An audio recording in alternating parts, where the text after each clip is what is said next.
నమస్కారం. సుఖీభావుకు స్వాగతం. కరోనా విరుచుకు పడుతున్న వేళ వైరస్ నిర్ధారణ కోసం మన ముందున్న పరీక్షలేంటి?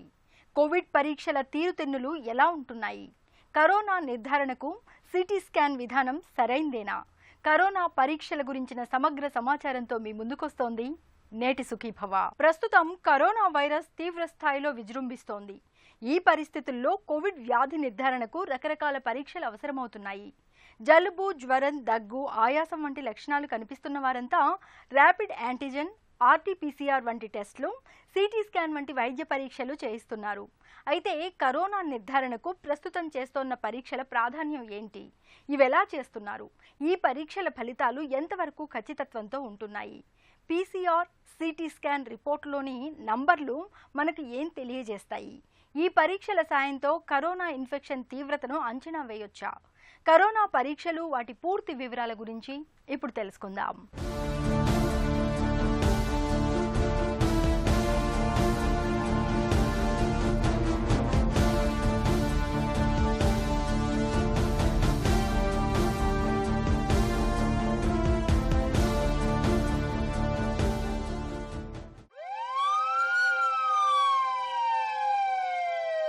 కరోనా సెకండ్ వేవ్ ఉధృతి చాలా తీవ్రంగా ఉంది. వైరస్ నలుదిక్కుల నుంచి కమ్ముకొస్తోంది. ఊరు వాడ, చిన్న పెద్ద, స్త్రీ పురుషులు అనే భేదం లేకుండా అందరినీ చుట్టబెడుతోంది. ఈ నేపథ్యంలో అందరిలోనూ ఒక రకమైన భయాందోళనలు ముసురుకుంటున్నాయి. జ్వరం, జలుబు, దగ్గు, ఆయాసం, ఒళ్ళు నొప్పులు, కీళ్ల నొప్పులు, ఇలా ఏ లక్షణం కనిపించినా కరోనా సోకిందేమో అన్న ఆందోళనతో మనలో చాలామంది వైరస్ నిర్ధారణ పరీక్షల కోసం ఉరుకులు పరుగులు పెడుతున్నారు. అయితే కరోనా పరీక్షలు ఎలా ఉంటాయి? వైరస్ సోకిందని ఎలా నిర్ధారిస్తారు? ఏ పరీక్షకు ఎంత టైం పడుతుంది? ఖచ్చితమైన ఫలితాలనిచ్చే పరీక్షలేవి? ఇత్యాది అంశాలపై మనలో చాలామందిలో చాలా సందేహాలే ఉన్నాయి. కరోనా వైరస్ నిర్ధారణకు ఇవాళ ర్యాపిడ్ యాంటీజెన్, ఆర్టీపీసీఆర్ పరీక్షలతో పాటు సిటీ స్కాన్ కూడా చక్కగా ఉపయోగపడుతోంది. ఈ పరీక్షలన్నింటిలోనూ ర్యాపిడ్ యాంటీజెన్ సాయంతో మనం వేగంగా ఫలితాన్ని పొందవచ్చు. అయితే దీనిలో ఫాల్స్ నెగటివ్, ఫాల్స్ పాజిటివ్ వచ్చే అవకాశాలు ఎక్కువని చెబుతున్నారు నిపుణులు. కరోనా వైరస్ని నిర్ధారించడానికి మన దగ్గర అనేక పరీక్షలు ఉన్నాయి. వీటిల్లో కొన్ని ముఖ్యమైనవి ఏంటంటే ర్యాపిడ్ యాంటీజెన్ టెస్ట్ అనేది ఒకటి, అది కాకపోతే ఆర్టీపీసీఆర్ టెస్ట్ అనేది ఇంకొకటి, అది కాకుండా సిబినాట్ కానీ ట్రూనాట్ టెస్ట్ కానీ అనేది ఇంకొకటి. ఇవి కానీ కాకుండా యాంటీజెన్ టెస్టులు కాకుండా యాంటీబాడీ టెస్టులు కొన్ని, ఇవి కాకుండా సిటీ స్కాన్ లాంటి ఇమేజింగ్, ఇవన్నీ మనం కరోనా వైరస్ నిర్ధారణలో వాడుకుంటాం.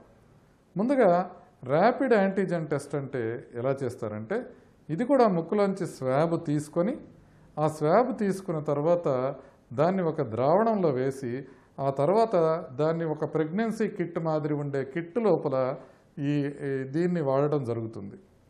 అప్పుడు దాంట్లో ప్రెగ్నెన్సీ ఉంటే ఏ విధంగా 2 లైన్లు వస్తాయో అదేవిధంగా 2 లైన్స్ వస్తాయి కరోనా కనుక పాజిటివ్ ఉంటే. సో అది ఇమీడియట్గా కార్డ్ టెస్ట్ కాబట్టి ఇమీడియట్గా వచ్చే అవకాశం ఉంటుంది. సుమారుగా ఒక 15 నుంచి 20 నిమిషాల లోపలే మనకి రిజల్ట్ క్లియర్గా వచ్చేసే అవకాశం ఉంటుంది. ఒకవేళ 2 లైన్స్ లేకుండా ఒక లైన్ మాత్రమే ఉందంటే దానికి అర్థం ఏంటంటే మనకు అది నెగిటివ్గా ఉంది అని అర్థం. దీన్ని ర్యాపిడ్ యాంటీజెన్ టెస్ట్ అంటారు. అయితే ఈ ర్యాపిడ్ యాంటీజెన్ టెస్ట్ ఏంటంటే కేవలం ఒక 30% మంది నుంచి 50% మంది లోపలే అది పాజిటివ్ వచ్చే అవకాశం ఉంటుంది. అంటే డిసీజ్ ఉన్నవాళ్ళని 100 మందిని తీసుకున్నా కూడా కేవలం ఒక 30 నుంచి 50% మందిలో మాత్రమే ఇది మనకి పాజిటివ్ అని చూపించే అవకాశం ఉంటుంది. అందుకనే ర్యాపిడ్ యాంటీజెన్ని మనం స్క్రీనింగ్ కోసం ఉపయోగించుకోవచ్చు కానీ కన్ఫర్మేషన్ కోసం ఉపయోగించుకోలేము. ఆ స్క్రీనింగ్లో కూడా సెన్సిటివిటీ అనేది చాలా తక్కువగా ఉంటుంది.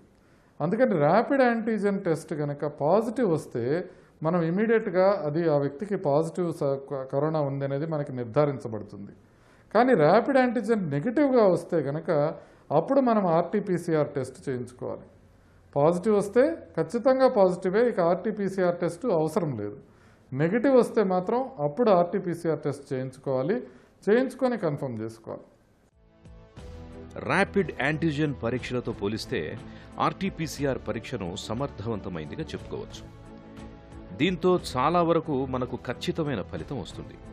Reverse transcription polymerase chain reaction టెస్ట్కి సంక్షిప్త రూపమే ఆర్టీపీసీఆర్ పరీక్ష.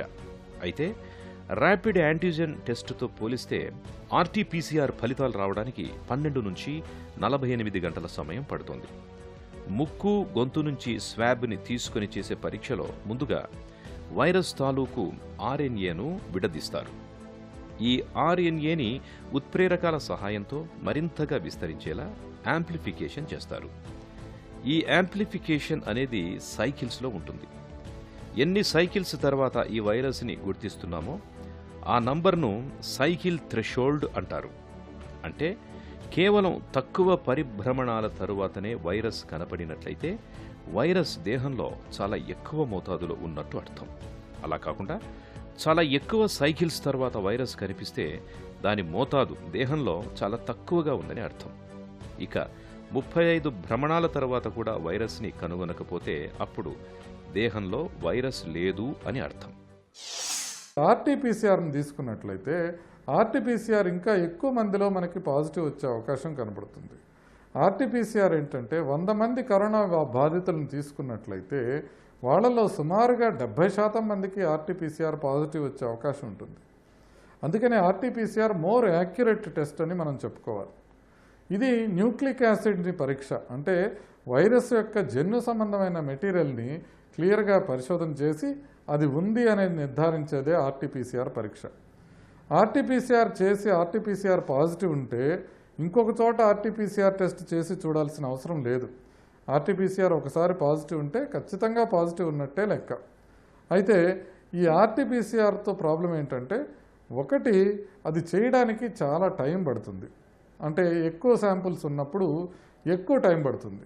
అంటే ఇప్పుడు ఎపిడమిక్ లాగా మనకి పాండమిక్ లాగా ఎక్కువ కేసులు వస్తున్నాయి కాబట్టి ఇప్పుడు మనం దాన్ని డయాగ్నోస్ చేయడానికి ఆల్మోస్ట్ 48 గంటల నుంచి 72 గంటల దాకా పట్టే పరిస్థితి ఉంది. దీంట్లో మనకి సైకిల్ థ్రెషోల్డ్ అనే వాల్యూ కూడా ఇస్తారు.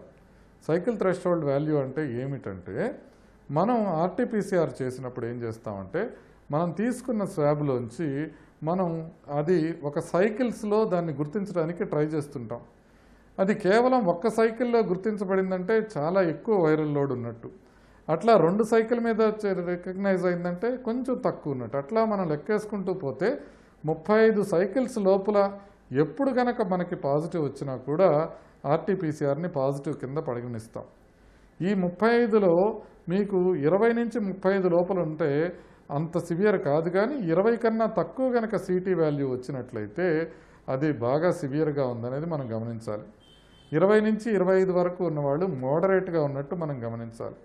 అయితే ఐసీఎంఆర్ మనకి క్లియర్గా చెప్తున్నది ఏంటంటే, మనం ఈ ఆర్టీపీసీఆర్ టెస్ట్లో ఉన్న సిటీ థ్రెషోల్డ్ను బట్టి ట్రీట్మెంట్ డెసిషన్స్ తీసుకోకూడదు. ఎందుకంటే అది సివియర్ అని అక్కడ వచ్చినా కూడా లోపల సివియర్ ఉండకపోవచ్చు. అదే కాకుండా అది సివియర్ కాదు అని వచ్చినా కూడా లోపల సివియర్గా ఉండొచ్చు. ఎగ్జాక్ట్గా సైకిల్ థ్రెషోల్డ్ వాల్యూని బట్టి డిసీజ్ సివియారిటీ చెప్పడం కష్టం కాబట్టి ఐసీఎంఆర్ ఈ సూచన చేసింది. కాబట్టి ఆర్టీపీసీఆర్లో కేవలం డయాగ్నోసిసే కాకుండా ఇంకొద్దిగా ఎక్కువ ఇన్ఫర్మేషన్ వస్తుందన్నమాట. అయితే ఆర్టీపీసీఆర్ ఇంకొకటి ఏంటంటే, ఒకసారి వచ్చిన తర్వాత మనకి డిసీజ్ వచ్చి తర్వాత తగ్గిపోయిన తర్వాత ఇంతకు పూర్వం ఏం చేసేవాళ్ళం అంటే అది రిపీట్ చేసి చూసుకునేవాళ్ళం. అంటే మళ్ళీ ఆర్టీపీసీఆర్ టెస్ట్ చేసుకొని ఒకవేళ మనకి జబ్బు తగ్గిందా లేదా అనేది చూసుకునేవాళ్ళం. ఇప్పుడు ఐసీఎంఆర్ మనకి క్లియర్గా చెప్తున్నది ఏంటి అని అంటే, మనకి డిసీజ్ తగ్గిపోయింది అని ప్రూవ్ చేసుకోవడానికి ఇంకొకసారి ఆర్టీపీసీఆర్ చేయనవసరం లేదు. ఎందుకు అనంటే, ఆర్టీపీసీఆర్ రికవర్ అయిన పేషెంట్స్లో కొన్నిసార్లు ఫాల్స్ పాజిటివ్ వచ్చే అవకాశం ఉంటుంది. ఫాల్స్ పాజిటివ్ ఏంటంటే, లోపల డిసీజ్ తగ్గిపోయినా కూడా మనకి ఇది పాజిటివ్ వచ్చే అవకాశం ఉంటుంది. అది ఎందుకు అలా వస్తుంది అంటే, మన వైరస్ మన బాడీలోంచి వెళ్ళిపోయిన తర్వాత కూడా దాని మృత కళేబరాలు కొన్నిసార్లు గొంతులో ఉండిపోవచ్చు. మన ముక్కులోంచి స్వాబ్ తీసుకునేటప్పుడు ఒకవేళ వైరస్ అవశేషాలు కనుక ఉన్నట్లయితే అది ఈ ఆర్టీపీసీఆర్ టెస్ట్లో పాజిటివ్ వచ్చే అవకాశం ఉంటుంది. కాబట్టి మనం సాధ్యమైనంత వరకు రిపీట్ టెస్ట్ చేయించుకోవాల్సిన అవసరం లేదు. మరి ఇంకా ఏ విధంగా ఐసోలేషన్లో ఉండాలి అని అంటే మనం ఐసోలేషన్ నిబంధనల ప్రకారమే ఎన్ని రోజులు ఐసోలేషన్లో ఉండాలో అన్ని రోజులే ఐసోలేషన్లో ఉండాలి తప్ప రిపీట్ చేసుకునే అవకాశం లేదు. కొంతమందికి మాత్రం ఆఫీస్లో కనుక మ్యాండేట్ చేసినట్లయితే మీరు ఆర్టీపీసీఆర్ నెగిటివ్ ఉంటే మాత్రమే మీరు ఆఫీస్కి రావాలి అన్న వాళ్ళకైతే అది ఆర్టీపీసీఆర్ రిపీట్ చేయొచ్చు. మిగతా వాళ్ళందరికీ అట్లాంటి అవసరం లేదు. ఒక సిటీ స్కాన్ 300 ఎక్స్రేలకు పైగా సమానమనే వాదన ఇవాళ ఎక్కువగా వినిపిస్తోంది.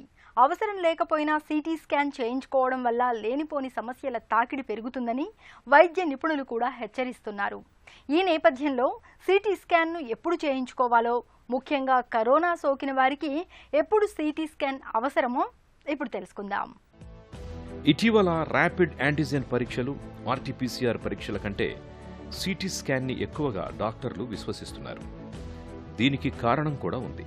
ఒక వ్యక్తికి కరోనా ఇన్ఫెక్షన్ సోకాక లక్షణాలు ఏవీ లేకుండా వ్యాధి దానంతటదే తగ్గిపోతే అతడికి దాదాపుగా ఎలాంటి ప్రమాదము ఉండకపోవచ్చు.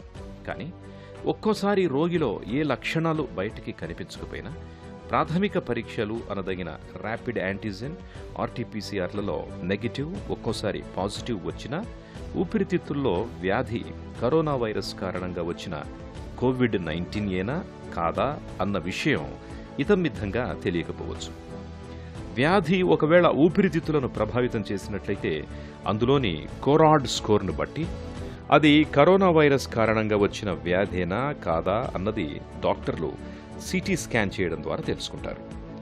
కంప్యూటరైజ్డ్ టోమోగ్రఫీ అనే మాటకు సంక్షిప్త రూపమే సిటీ స్కాన్.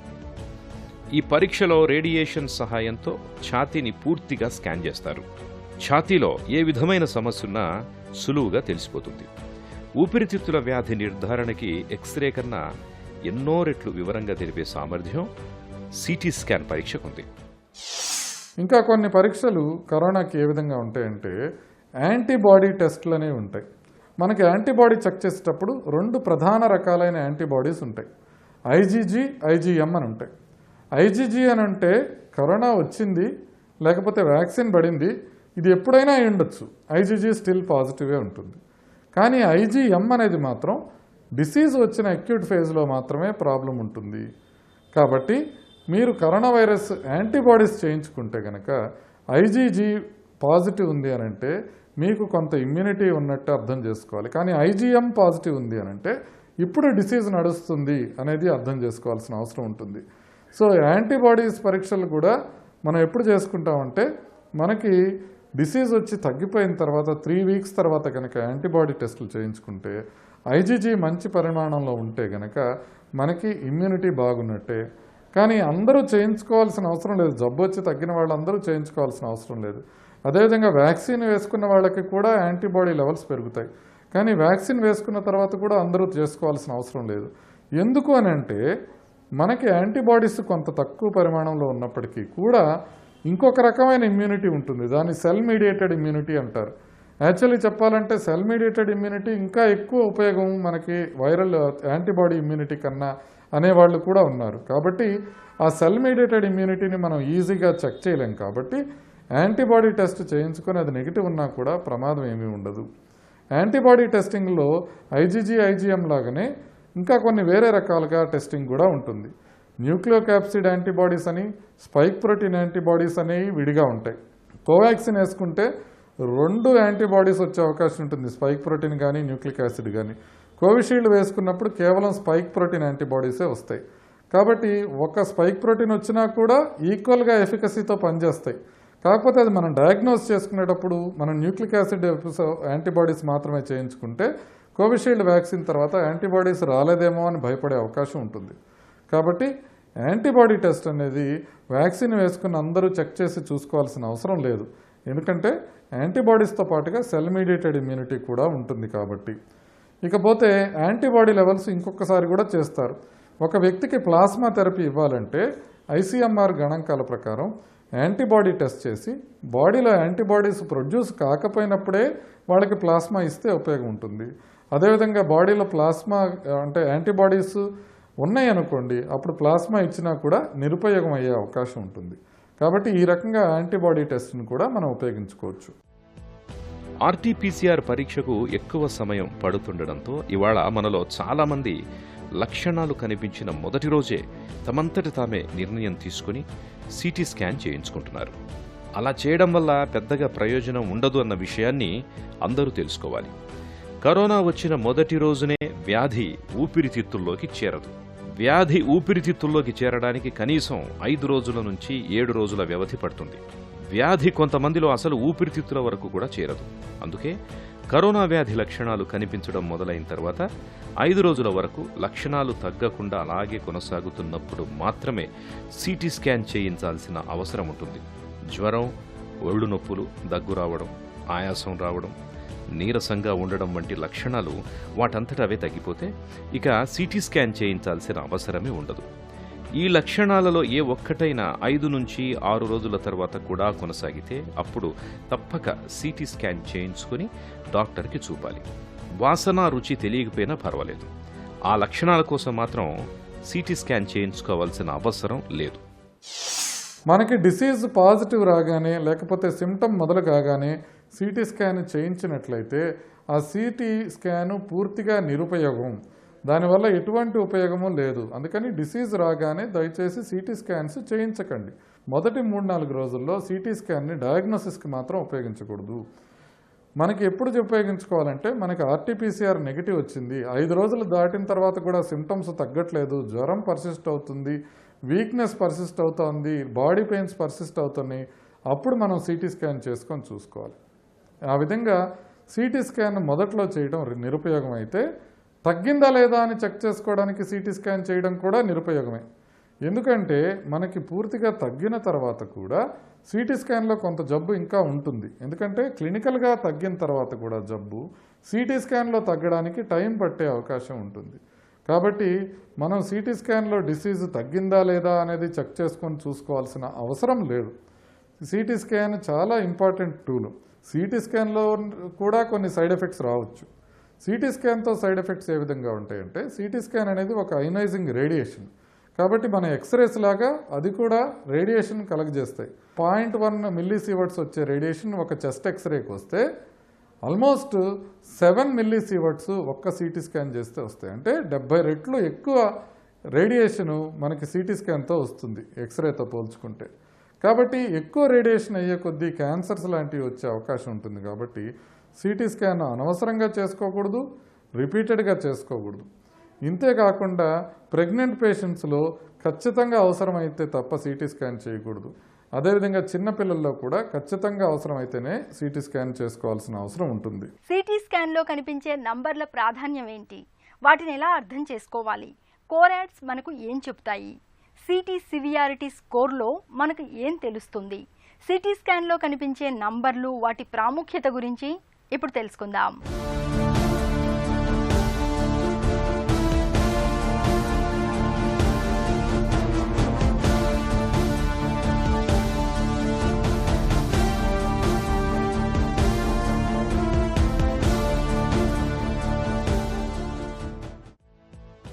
సిటీ స్కాన్ రిపోర్ట్లో మనకు కోరాడ్ మరియు సిటీ సివియారిటీ స్కోర్ అనే 2 రకాల నంబర్లు కనిపిస్తాయి. కోరాడ్ సిస్టంలో కోరాడ్ 1 అంటే స్కాన్ సరిగ్గా వచ్చింది, కానీ అది కోవిడ్ ఖచ్చితంగా కాదు. కోరాడ్ 2 అంటే స్కాన్లో కోవిడ్ జబ్బు ఉండే అవకాశం చాలా తక్కువ అని అర్థం. కోరాడ్ 3 అంటే అది కోవిడ్ అయితే కావచ్చు లేదా కాకపోవచ్చు కూడా. కోరాడ్ 4 అంటే కోవిడ్ అయ్యేందుకు అవకాశం ఎక్కువగా ఉంది అని అర్థం. కోరాడ్ 5 అంటే ఇది దాదాపు ఖచ్చితంగా కోవిడ్-19 తాలూకు నిమోనియానే కావచ్చు అనేందుకు సూచన. సిటీ స్కాన్లో ఏ విధంగా డయాగ్నోస్ చేస్తామంటే, మనం సిటీ స్కాన్ని చూసినప్పుడు దాంట్లోపల గ్రౌండ్ గ్లాస్ ఒపాసిటీస్ అనేవి కనపడతాయి కోవిడ్-19 ఉన్నట్లయితే. అలా గ్రౌండ్ గ్లాస్ ఒపాసిటీస్ ఎక్కడ ఉన్నాయి, తర్వాత న్యూమోనియా ప్యాటర్న్ ఎక్కడ ఉంది, క్రేజీ వీవింగ్ ప్యాటర్న్ ఎక్కడ ఉంది, ఇవన్నీ చూసుకొని లంగ్ ఎంత ఇన్వాల్వ్మెంట్ అయింది అనేది కూడా సిటీ స్కాన్లో తెలుస్తుంది. ఈ సిటీ స్కాన్లో ఒక కోరాడ్స్ సిస్టమ్ అని ఉంటుంది. ఆ కోరాడ్స్ సిస్టమ్ ఏంటంటే, మనకి కోరాడ్స్ 1 అంటే అది కోవిడ్ అయ్యే అవకాశం ఆల్మోస్ట్ 0, నెగ్లిజిబుల్ అని. నార్మల్ అన్నా ఉంది లేదా వేరే ఇన్ఫెక్టివ్ డిసీజ్ అన్నా ఉంది అనేది మనకి కోరాడ్స్ 1లో తెలుస్తుంది. కోరాడ్స్ 2 అంటే అబ్నార్మల్గా సిటీ ఉంది కానీ ఆల్మోస్ట్ నియర్ సర్టన్తో ఇది కోవిడ్ కాదు అని చెప్పచ్చు అని. కోరాయిడ్స్ 3 అని అంటే అది ఇండిటర్మినేట్ అనేది మనకు తెలుస్తుంది. కోరాయిడ్స్ 4 అంటే ఆల్మోస్ట్ సర్టన్గా ఇది కోవిడ్ డిసీజు అనేది చెప్పచ్చు. కోరాయిడ్స్ 5 అని ఉందంటే ఇది డెఫినెట్లీ కోవిడ్ లాగే కనిపిస్తుంది అని. కోరాయిడ్స్ 6 అంటే సిటీలో ఎంత ఇన్వాల్వ్మెంట్ ఉంది అనే దాంతో సంబంధం లేకుండా మనకి వేరే టెస్టుల్లో పాజిటివ్ వచ్చింది అని అర్థం. కాబట్టి సిటీ సివియారిటీకి కోరాయిడ్స్ ఉపయోగించుకోరు. కాబట్టి సిటీలో వేరే స్కోర్ ఉంటుంది, సిటీ సివియారిటీ స్కోర్ అంటారు, ఆర్ సిటీఎస్ఎస్ అంటారు. దీనిలో మనం భాగంగా చేసుకొని సిటీలో ఎంత తీవ్రంగా ఇన్వాల్వ్మెంట్ ఉంది అనేది మనం చెప్పగలుగుతాం. సిటీఎస్ఎస్ అనేది 25 భాగాలుగా చేసి లంగ్ని 25 భాగాలుగా విభజించుకొని దాంట్లో ఎన్ని భాగాలు ఎఫెక్ట్ అయిందనేది ఒకటి చెప్తాం. అయితే ఇంకొకటి లంగ్ని 40 భాగాలుగా విభజించి దాంట్లో ఎంత భాగం ఇన్వాల్వ్ అయిందని చెప్పడం ఇంకొక పద్ధతి. సో ఈ 2 పద్ధతుల్లోనూ మనకి సిటీ స్కాన్లో డిసీజ్ ఎంత తీవ్రంగా ఉంది అనే విషయం తెలుస్తుంది. అది మాత్రమే కాకుండా వేరే ఏమైనా జబ్బులు ఉన్నప్పటికీ కూడా అవి మనకి డిసీజ్ కనపడే అవకాశం ఉంటుంది సిటీ స్కాన్లో. కోవిడ్ ఇన్ఫెక్షన్ తీవ్రతని తెలుసుకునేందుకు సిటీ స్కాన్లోని సిటీ సివియారిటీ స్కోర్ బాగా ఉపయోగపడుతుంది. సిటీ సివియారిటీ స్కోర్ అధికంగా ఉన్నట్లయితే జబ్బు తీవ్రత ఎక్కువగా ఉన్నట్లు మనకు తెలుస్తుంది. కొన్ని రిపోర్ట్లలో సిటీ సివియారిటీ స్కోర్కు బదులుగా ఊపిరితిత్తులు ఎంత శాతం ఇన్ఫెక్ట్ అయ్యాయి అనే విషయాన్ని రిపోర్ట్గా ఇస్తారు. ఇది కూడా వ్యాధి తీవ్రతని సూచించే కీలకమైన అంశమే. అయితే కరోనా వైరస్ని నిర్ధారించే ఈ పరీక్షలను విశ్లేషించడంలో డాక్టర్లు మరెన్నో అంశాలను పరిగణనలోకి తీసుకుంటారు. తిరిగి రేపటి సుఖీభవలో కలుసుకుందాం. సుఖీభవ కార్యక్రమానికి సంబంధించిన మీ విలువైన సూచనలు, సలహాల్ని వెంటనే మాకు రాయండి. మా చిరునామా Sukhibhava, ATV, Ramoji film city, Hyderabad 501512 లేదా sukhibhava@etv.co.in కు ఈమెయిల్ చేయండి.